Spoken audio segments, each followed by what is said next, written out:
جب آپ کوئی کتاب ہاتھ میں لیتے ہو یا کوئی اخبار ہاتھ میں لیتے، اخبار اور وہ کتاب آپ پڑھنا شروع کرتے ہو، اسی کے ساتھ میں جو ہے آپ کا دماغ بھی جو ہے جو کتاب میں ہے یا اخبار میں ہے، اس کو پڑھنے کے ساتھ ساتھ جو ہے اسے سمجھنے بھی لگتا ہے۔ یہ انسانی دماغ کا ایک ایسا کمال ہے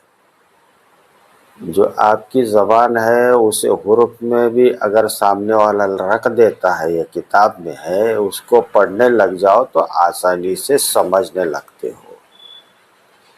اس سمجھنے کے بعد میں جو ہے اس کی گہرائی، لینگویج کی گہرائی اور خوبصورتی آپ کو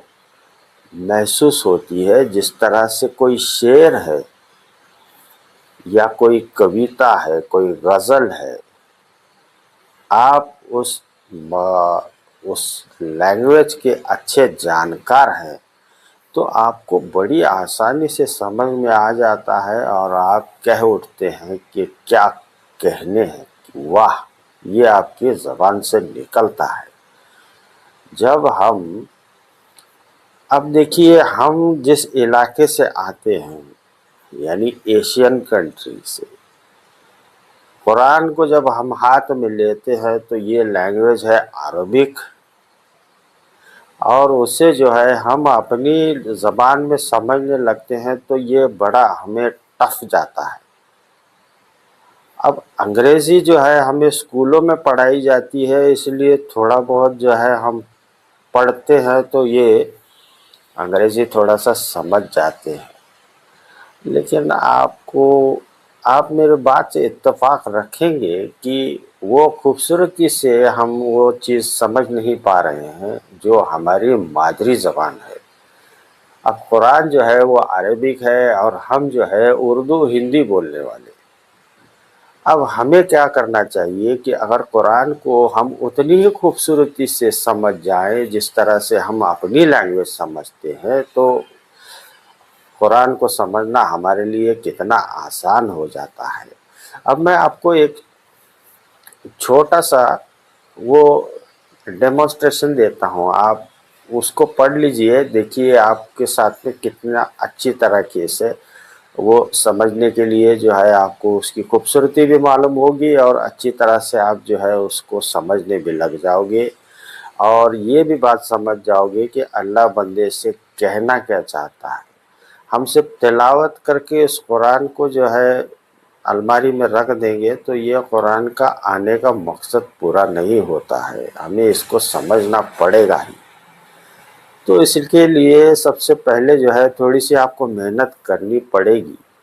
جس طرح سے آپ انگریزی سیکھتے ہو، محنت کرتے ہو نا، تو اتنی بڑی آسمانی کتاب اللہ نے ہمارے ہاتھ میں رکھی ہوئی ہے اور اس کتاب کو ہم سمجھ نہیں سکتے، ہماری عمر گزر گئی، مرنے کے قریب ہو گئے، لیکن ہمیں قرآن سمجھ میں نہیں آتا ہے۔ اس کے لیے آپ کو محنت کرنی پڑے گی، کل کو یہ قرآن آپ کے خلاف جو ہے کھڑا ہو جائے گا، آپ کے خلاف گواہی دے گا، اور اللہ بھی یہ سوال پوچھے گا کہ ہم نے جو ہے قرآن صرف عربوں کے لیے اتاری ہے، کوئی تو ایک زبان اس نے جو ہے چوز کرنی تھی، اللہ نے، خدا نے قرآن اگر اتارنا ہے تو کوئی تو ایک لینگویج وہ لے گا۔ آپ اس علاقے سے نہیں ہو، لینگویج سمجھتے نہیں ہو، تو آپ کو وہ لینگویج سمجھنی پڑے گی، سیکھنی پڑے گی۔ اس پر آپ محنت کر لیجئے، آپ قرآن بہت اچھی طرح سے سمجھ جائیں گے۔ اب ٹرانسلیشن میں ہر دنیا کے ہر مذہب کے لوگوں کے لیے آسان ہو گیا ہے۔ آپ چاہے ہندو ہو، مسلمان ہو، اس سے کوئی فرق نہیں پڑتا ہے، کیونکہ قرآن جو ہے صرف مسلمانوں کی بقوتی نہیں ہے، مسلمانوں کے لیے نہیں اترا ہے، یہ دنیا کے ہر شخص کے لیے جو سمجھتا ہے کہ خدا کیا ہے اور سمجھنا چاہتا ہے تو اس کے لیے یہ کتاب اتری ہے۔ تو آپ جو ہے عربی سیکھنے کی کوشش کیجیے تو اچھی طرح سے سمجھ جائیں گے۔ اب اگر